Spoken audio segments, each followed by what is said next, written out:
വിശ്വസിച്ച് ഏറ്റെടുക്കാൻ കരുത്തുള്ള ദൈവസഭ ഒരുമിച്ച് വരമടിച്ച് ദൈവത്തെ ആരാധിച്ച ജയം ഏറ്റെടുക്കട്ടെ.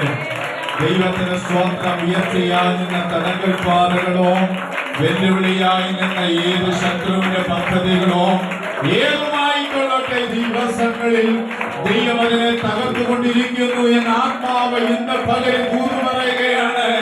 ഈ ഉപവാസ പ്രാർത്ഥനയുടെ 6ാമത്തെ പകലിൽ ദൈവത്തിന്റെ ആത്മാവ് ഓർപ്പിക്കുന്നു. ഹല്ലേലൂയ. ഇതുവരെ കാണാത്ത ചില വഴികൾ ഈ ദിവസങ്ങളിൽ നീ കാണാൻ പോകുകയാണ്. കഴിഞ്ഞ ദിവസങ്ങളിൽ കേട്ട വാഗ്ദത്തങ്ങളുണ്ട്. ഇനിയൊരു കേൾവിയല്ല, ഇനിയൊരു കാഴ്ച നീ കാണാൻ പോകുകയില്ല. ഇനിയൊരു കേൾവിയല്ല, ഇനിയൊരു കാഴ്ച